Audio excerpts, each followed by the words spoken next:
that what you've been waiting for? Yeah, you can say that. You can say that.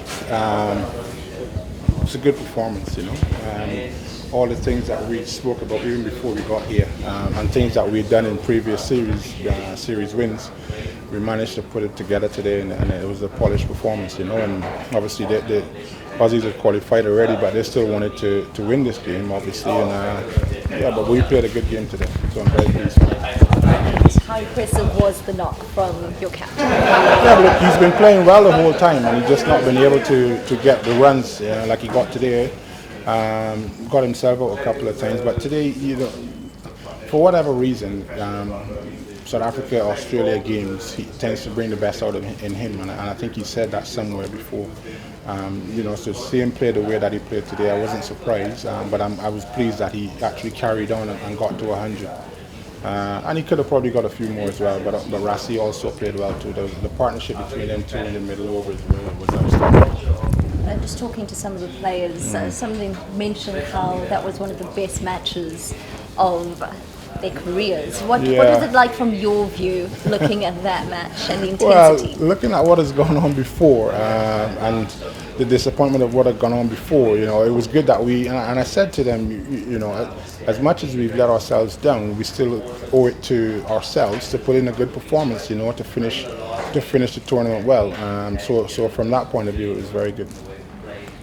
And just in a match that was also special for an Imran Tahir and a JP Dumini, and for you to be able to coach them for a period of their careers leading to their retirements, what was that like for you personally? No, it's very good. I mean, Imran's been fantastic. He's been outstanding the whole tournament, and the whole 2 years that I've been here, he's been fantastic, And JP, we were having a conversation, then he was talking to me about when I retired and came back and stuff, and what was it like and so on, And I said to him, when I made the decision to retire, the last couple of months was probably the best months I played in cricket. And I think we both agreed, because I saw so much in him, perhaps that he didn't see in himself. And when we spent some time in Sri Lanka, especially, Sri Lanka is the one I will go to, because that's the one that I felt like he came out of his shell a lot more and played some really good cricket. And we both agreed that, had we been in contact with each other before, had I been able to work with him before, whatever, perhaps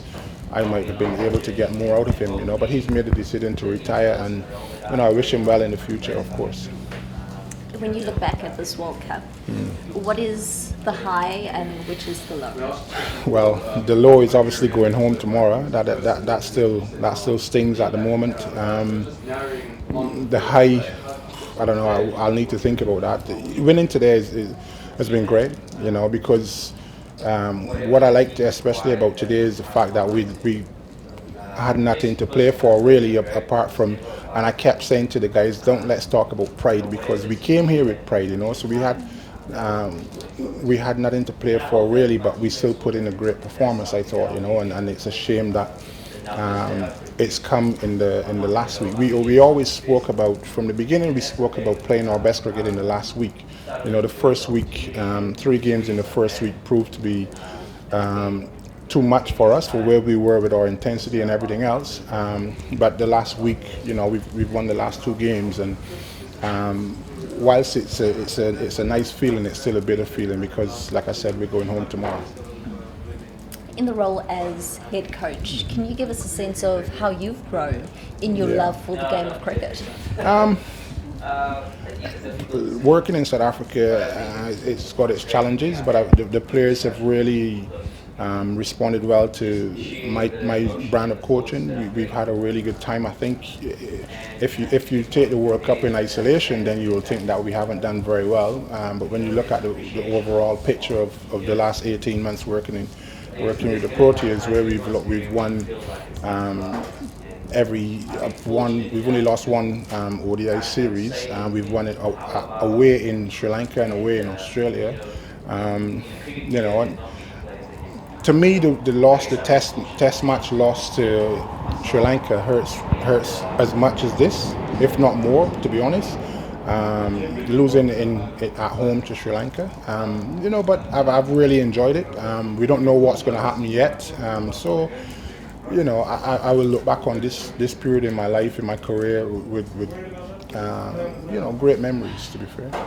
And no matter what happens, the period that the South African squad and the whole setup finds itself in is in one of transition. How does a team and staff handle that? Look, when in transition, what you need is continuity and a little bit of calm, I guess, and people to sit back and take time to reflect on what has happened and what needs to happen going forward. Cricket South Africa on the whole is in a bit of a transition period at the moment, and we just need to sit back, look at what's going on, and then look at what we need to do going forward. I still feel like when I started off in the position, I always felt there was great talent in the country. I still believe that there's great talent in the country. We weren't able to get it done this time, but that doesn't mean that we can't continue to build and go forward leading into the next World Cup. The T20 World Cup is in just over a year's time, so that's something to look forward to as well. If you could just think ahead 4 years, and it's the India World Cup. Yeah. What do you think the ideal preparation for that type of World Cup will be, with lessons learned from the preparation ahead of this one? Look, the one thing that has stood out to us, we spoke about getting players back from the IPL and getting players fresh for this tournament. We tried and we weren't able to do that. There were a lot of injury concerns coming into this tournament. There were also a lot of sort of form issues. Guys weren't in form. Guys were coming from a T20 tournament in the IPL into a one-day tournament in the World Cup and stuff like that. And I feel like we have to have a little bit more of a handle or more of a control, if you like, of our players leading up to the tournament. One of the things that hampered us as well, I guess, is the fact that our last real competitive one-day international cricket was in March. So we would need to plan better around what we do leading up to the tournament. In the weeks or the months leading up to the tournament, a lot of other teams were playing. England were playing just before this tournament. Our last one-days was in March, like I said, and then our players went off to the IPL, came straight back from the IPL, and sort of a week later we were on the plane going to the World Cup. Perhaps that wasn't ideal. It's not an excuse, it's a fact. So little things like that, we have to sit down and make sure that in the future we plan better for situations like that. And do you feel like you do still have more to give? For sure, I feel, like I said, I came here full of ambition. I'm an ambitious guy. I felt like when I took the opportunity to come here, a lot of things have happened since. People have moved on. People that you thought could play a part had moved on and stuff like that. But also people have sort of put themselves in the spotlight. Rassi, I thought, played really well again today. When I first came here, he wasn't in the picture. I still feel like I've moved the team forward. Obviously, this has been a disappointment, but I still feel with the T20 World Cup coming together, coming around the corner in 15 months, if I have the opportunity to, then I still feel like we could put together a squad that is capable of going and doing very well in that tournament. But that's to be seen yet. Before we get there though, which of the players would you say that are going to lead this team forward? I think, like I said before, we got fantastic young talent. Rabada is going to be, he is already a superstar, and he's going to continue to be a shining light for South Africa. I think Aiden Markram, we keep seeing glimpses of Aiden's talent. Today he played unbelievably well for 30, and that's been the hallmark of Aiden Markram's international career in white ball cricket so far. He looks really good for 30 and get out, and he's still finding his game. It's been tough on him.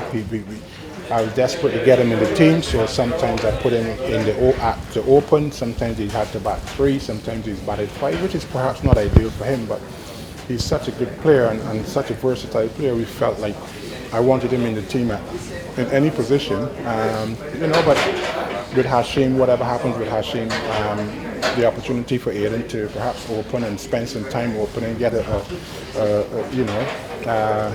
a large number of games opening and finding his game at that position. He's going to be a great player for the country. And Dele is a very underrated cricketer who's done reasonably well in this series. Imran Tahir is moving on. Shamsi has an opportunity to take over the number one job in white ball cricket if he can get himself together and so on. And the likes of Maharaj and all the guys that didn't make it here. There's still a lot to look forward to building up to the next 4 years.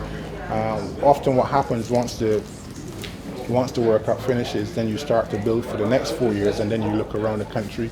What happened when I came was, and I said it from the beginning, I want to see a lot of players in the first year, and then the second year I want to narrow it down to a few, well not a few, but 15, 16, 18 people, and then we can decide which is the best team to pick from those guys. We had retirements in that period, quite a lot of injuries. So the last 10 games where I would have preferred to have had the World Cup team playing, we still had injury concerns around players and stuff like that. Hashim had his family situation and he had to take some time out and so on. So we never really got to a settled team in the time that I would have wanted that team to be settled. So just think, but there are a lot of lessons in that going forward, and if we had to do it all over again, then we wouldn't make some of the perhaps errors, if you like, that we've made in this tournament. Who's winning the final? I don't know. I'm not saying. I think obviously the 4 teams that they had perhaps been the best 4 teams over the course of the tournament, and whichever team ends up winning will then be the best team of the tournament. So I don't know who it's going to be. I think England have been the favourites from the beginning. So perhaps perhaps this is their time. Thank you, Coach. Okay. Thank you so much. Drop that one in there. Who's winning?